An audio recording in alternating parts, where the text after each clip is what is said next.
Hey everybody, what's going on? Fabian for Liberty, Internet Anchorman TV. We're going to do a couple videos today about some really amazing stories. First, I want to talk to you about a new development just this morning that broke literally as I was driving in to do the shoot. Andrew Breitbart is dead, conservative blogger, journalist, whistleblower, 42 years old. And he is dead. I mean, if you remember Andrew Breitbart, agree or disagree with his policies, he was one of the people behind the big story about Acorn that broke that story. Remember, you had this young couple walk into multiple Acorn offices, posing as literally a pimp and a prostitute to get home loans and to get all kind of other government assistance. And Acorn didn't bat an eye. They thought it was great. I mean, the couple at one point was talking about literally bringing in illegal aliens as sex slaves that they were operating, and Acorn didn't even bat an eye. I mean, they were actually giving them tips on how to help launder money and all kinds of other things. So Breitbart was behind that. It's obvious the guy had a ton of enemies. I mean, he was taking on the Obama administration, taking on the radical left in this country.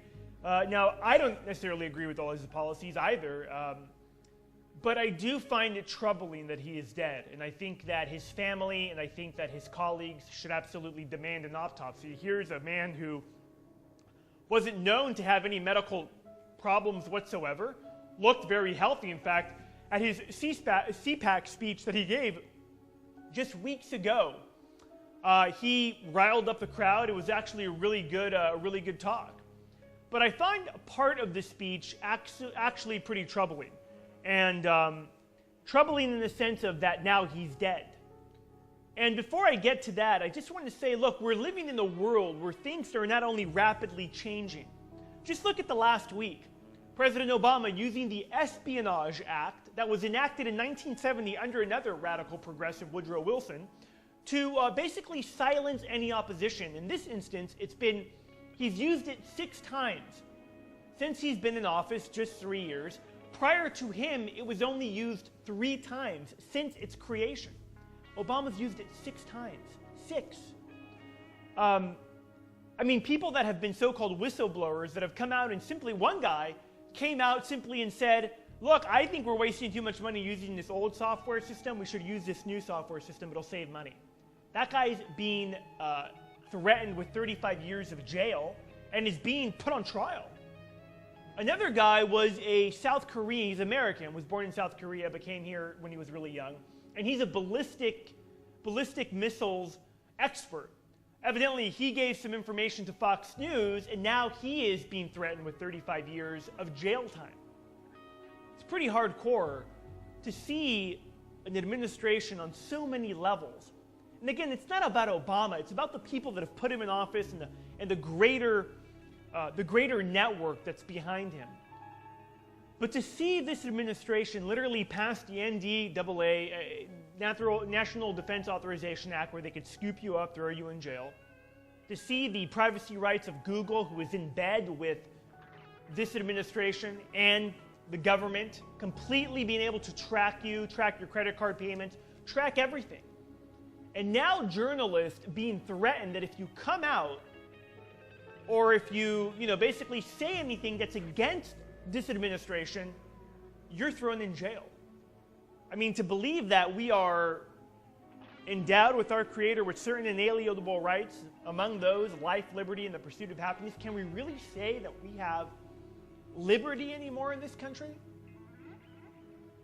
Here's the speech from Andrew Breitbart. We're going to show it starting at the 5-minute mark. And we'll play it now for you can hear what he has to say. Unfortunately, in the year 2004, the radical left basically did a coup d'etat of the Democratic Party and basically kicked a person that 4 years before was called the standard bearer of decency in the Democratic Party, and that was Joe Lieberman. That was over. That was the end of the Democratic Party, and after the 2010 election cycle, the DLC went under. It's over. There's no such thing as a moderate Democrat. And so what do we get now in Barack Obama? Well, I've got videos, by the way. This election, we're going to vet him. I've got videos. this election we're going to vet him from his college days to show you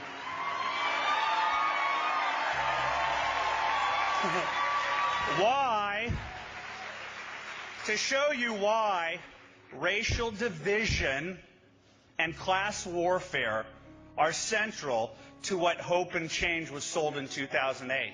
All right, so according to Andrew Breitbart, he had video footage of Obama in Harvard that he was going to release prior to the campaign, prior to the election taking place. Now, if you remember, Obama went to Occidental College, he went to Harvard.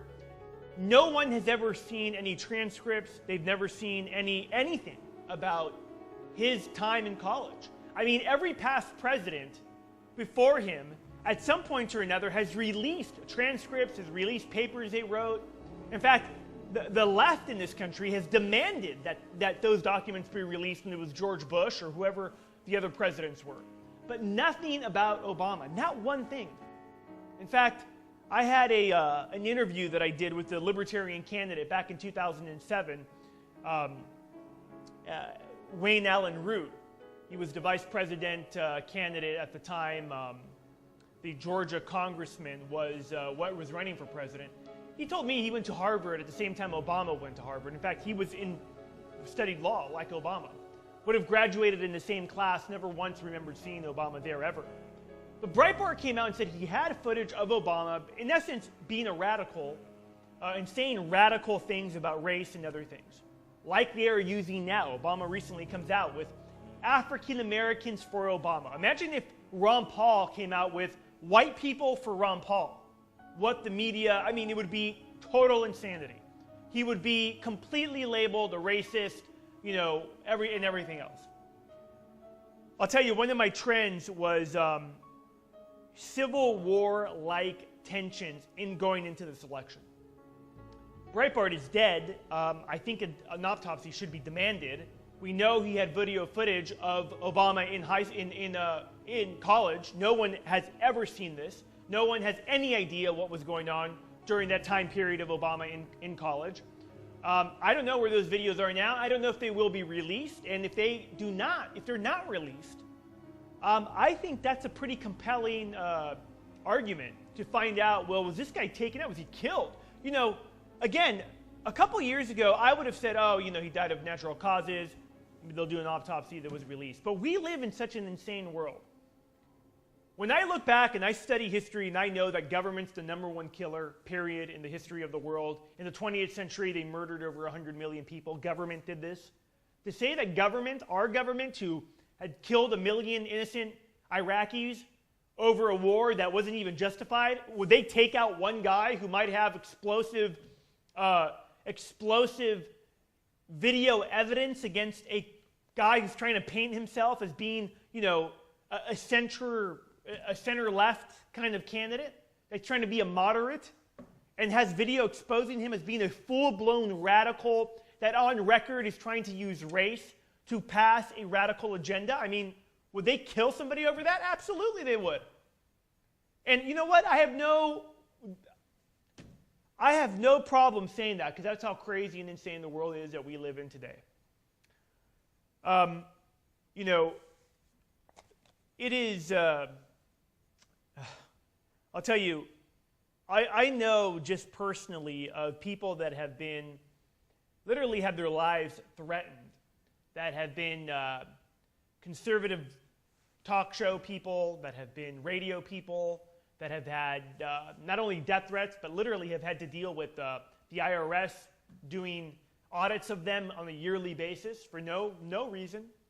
The IRS auditing Tea Parties across the country, but no audit of the Occupy Wall Street people who have accounts with hundreds of thousands of dollars in them. It is really an insane world that we live in. And I think that there will come a moment in time when speaking out will literally be a crime. You will put your life in jeopardy for speaking out. And that's why I think all of us need to speak out, because there's something as far as safety in numbers is concerned. Although that may have not worked out too well for Andrew Breitbart. Quick break. We'll be back in a second. I'm your internet anchorman, Fabian for Liberty.